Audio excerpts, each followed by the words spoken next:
Good day, everyone. My name is Fevelin Hart S. Umali with Christian David Andaya and Bea Mendoza, and we are the Group 4. Now, at this time, we are going to discuss or explaining what are the Japanese occupation. And now, let's start.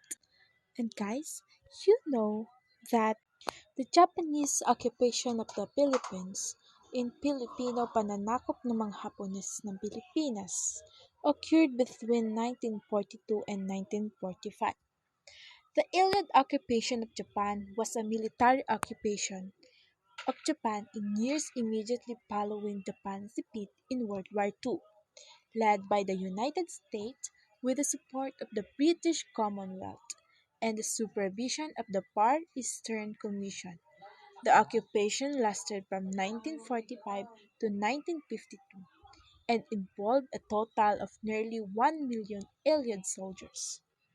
The occupation was overseen by American General Douglas MacArthur, who was appointed Supreme Commander for the Allied powers by U.S. President Harry Truman. MacArthur was succeeded as Supreme Commander by General Matthew Ridgway in 1951. Unlike in the occupation of Germany, the Soviet Union had little to no influence over the occupation of Japan, declining to participate because it did not want to place Soviet troops under MacArthur's direct command. The invasion of the Philippines started on December 8, 1941, 10 hours after the attack on Pearl Harbor.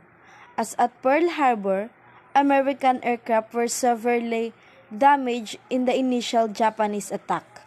Lacking on air cover, the American Astatic Fleet in the Philippines withdrew to the Java on December 12, 1941.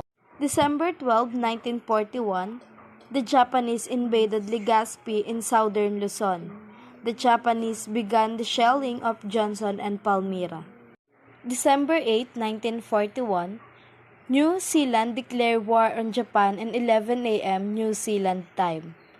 The Japanese carried out the bombing of Singapore, killing 61. And within 1 hour, the United States declared war on Japan. The Japanese invasion of Thailand occurred, and Japanese troops invaded Batan Island. The Japanese ship Awase-san Maru was bombed by a Lock Hudson aircraft of number 1 Squadron, Royal Australian Air Force, and abandoned of Kota Baru, Malaya. And if we all know, Japan occupied the Philippines for over 3 years until the surrender of Japan. General MacArthur kept his promise to return to the Philippines on October 20, 1944. The landings on the island of Leyte were accompanied by a force of 700 vessels and 174,000 men. Through December 1944, the islands of Leyte and Mindoro were cleared of Japanese soldiers. During the campaign, the Imperial Japanese Army conducted a suicidal defense of the islands. Cities such as Manila were reduced to rubble. Around 500,000 Filipinos died during the Japanese occupation period. An early sign of the shift in SCAP thinking came in January 1947 when MacArthur announced that he would not permit a massive, nationwide general strike that labor unions had scheduled for February 1. Thereafter, the border shift in occupation policies became more and more apparent. Thousands of conservative and nationalist wartime leaders were depurged and allowed to re-enter politics and government ministries. In the economic field, SCAP introduced land reform, designed to benefit the majority tenant farmers and reduce the power of rich landowners, many of whom had advocated for war and supported the Japanese expansionism in the 1930s. In 1947, Allied advisors essentially dictated a new constitution to Japan's leaders.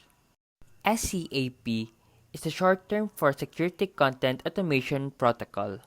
It is a multi-purpose framework of specifications that automated configuration, vulnerability and patch checking, technical control compliance activities, and security measurement. Isa sa pagbabagong binigay ng mga Hapon sa atin ay ang pagbabago sa ating agrikultura.